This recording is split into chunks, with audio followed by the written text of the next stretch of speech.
Reba aya mafoto neza witonze.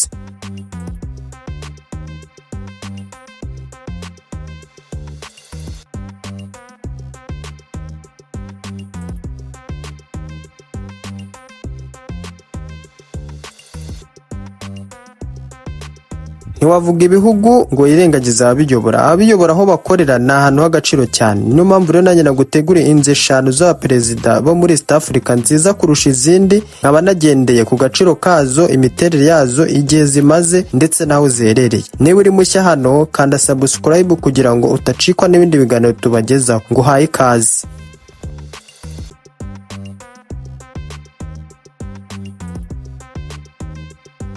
Twihuse cyane rero duhereye ku mwanya wa 5 ku rutonde rwacu bafite inyubako y'agatangaza kandi y'icyubahiro ifite amateka muri Uganda, State House Entebbe. Nyuma y'uko umurwa mukuru wimurirwa i Kampala, iyi niyo nyubako ya mbere yubatswe mu mpera z'ikinyejana cya 19 ahagana mu mwaka w'1894 na guverinoma y'Abongereza. Hari icyiciro cya guverineri w'umukoloni, Governor Residence. Guverineri niwe wari uhagarariye umwamikazi w'Ubwongereza muri Uganda. Uganda imaze kubona ubwigenge mu 1962, iyi nyubako yabaye icyicaro cy'umukuru w'igihugu nka Sir Edward Mutesa wa kabiri nk'umuperezida wa mbere. Nubwo yari afite inshingano mu buryo bw'icyubahiro, yakoreshaga iyi nyubako mu birori n'imihango ikomeye. Hakaza uwitwa Milton Obote na Idi Amin. Aba perezida bombi bagiye bahahindura imikorere yaho, ariko Entebbe yakomeje kuba ahantu h'ingenzi ku rwego mpuzamahanga kubera kwegera ikibuga mpuzamahanga cy'indege cya Entebbe. Inyubako tuzi uyu munsi ntabwo ari ya yindi yo mu 1894. Mu mwaka wa 2007 State House Entebbe yaravuguruwe cyane maze ishyirwa ku rwego rugezweho. Byakozwe mu rwego rwo kwakira inama y'abakuru b'ibihugu bakoresha ururimi rw'icyongereza CHOGM, Commonwealth Head of Government Meeting, yabereye muri Uganda muri 2007. Iyi nyubako nini cyane ifite ibiro by'abakozi, ibyumba by'inama naho kwakirira abashyitsi b'icyubahiro baturutse mu bindi bihugu. Ni hamwe mu hantu harindwa cyane muri Uganda kuko ariho Perezida Yoweri Kaguta Museveni akunda gukorera imirimo ye myinshi no kwakirira abadiplomate. Nubwo Entebbe ariho hari icyicaro gikuru cy'umukuru w'igihugu, Uganda ifite n'indi nyubako yitwa Nakasero State Lodge iherereye mu mujyi rwagati wa Kampala, nayo ikoreshwa nk'urugo rw'umukuru w'igihugu.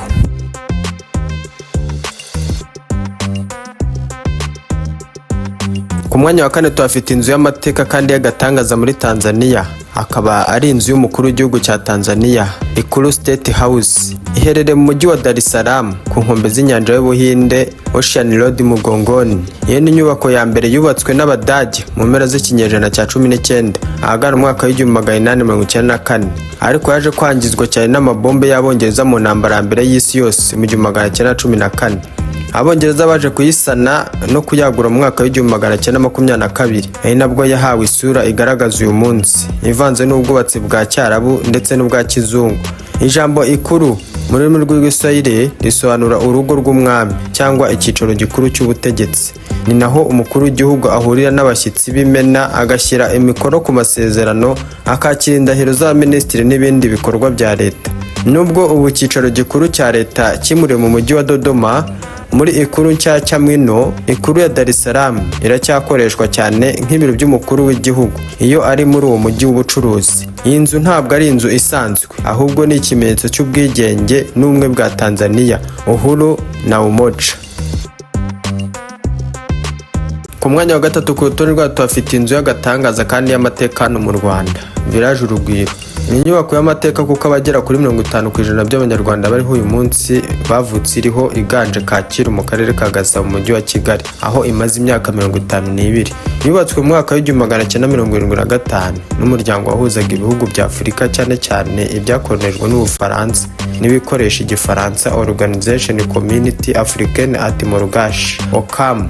Mu ntangiriro ntabwo leta yari igamije kuba yayigira ibiro bya perezida gusa, ahubwo hakoreshwaga nk'aho kwakira abashyitsi b'imena, VIP Guest House n'inama zikomeye za leta. Nyuma ya Jenoside yakorewe Abatutsi mu mwaka w'1994, Village Urugwiro yahise iba ihuriro n'imitegekere y'igihugu kuva mu gihe cya guverinoma y'ubumwe bw'Abanyarwanda. Aho ni naho hagiye hafatirwa ibyemezo bikomeye byo gucunga umutekano, kubaka ubumwe n'ubwiyunge n'iterambere ry'igihugu. Village Urugwiro niyo nzu ikorerwamo na Perezida wa Repubulika y'u Rwanda, ni naho inama za minisitiri zibera. abadiplomate n'abanyamahanga b'imena niho bakirirwa. Ibyemezo bya politike n'ubukungu bigena icyerekezo cy'igihugu niho bifatirwa.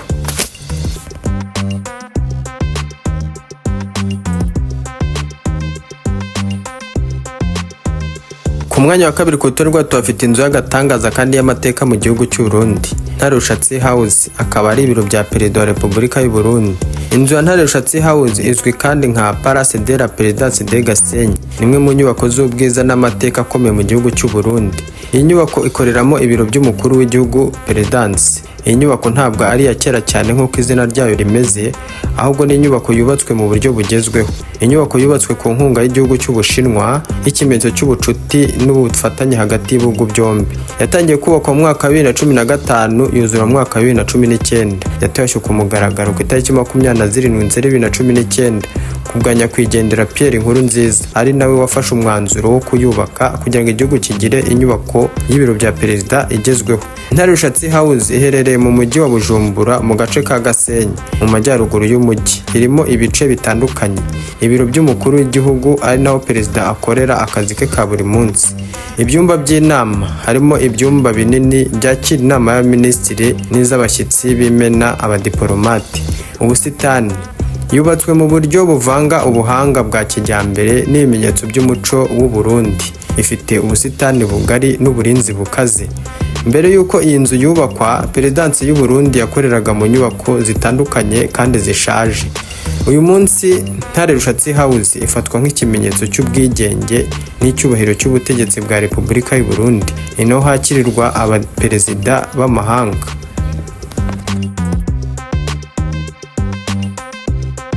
Tukaba tugeze ku mwanya wa mbere rero ku rutonde rwacu, tukaba turi uhasanga inzu y'agatangaza, inzu ibereye ijisho kandi y'amateka mu gihugu cya Kenya. State House ya Kenya niyo nyubako yemewe n'amategeko ikoreramo kandi akaba ari nayo nzu ituwemo na Perezida wa Repubulika ya Kenya.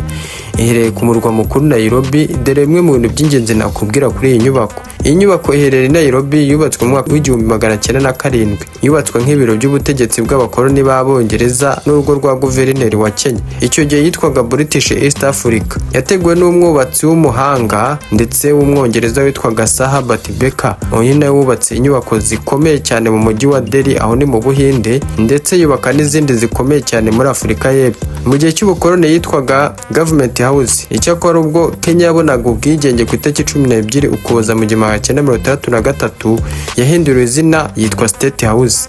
Jomo Kenyatta, perezida wa mbere wa Kenya, niwe wa mbere wayikoreyemo, nubwo amateka avuga ko yakundaga kuryama mu rugo rwe ruri i Gatundu aho kuryama kuri State House. Iherereye mu gace ka Kilimani ku muhanda witwa State House Road.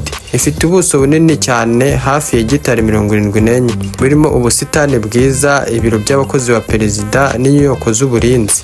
Inyubako ubwayo irera. White House ifite imiterere ya New Classical Architecture, igizwe n'inkingi ndende ndetse n'amadirishya. Usibye iyi Nairobi, hari n'izindi nyubako za perezida akoresha iyo ari mu bice bitandukanye by'igihugu, nk'iyitwa State House Mombasa iherereye ku nkombe z'inyanja y'Ubuhinde. Hakaza n'indi yitwa State House Nakuru iherereye mu mujyi wa Nakuru. Hari kandi n'izindi nto zizwi nka State House Lodge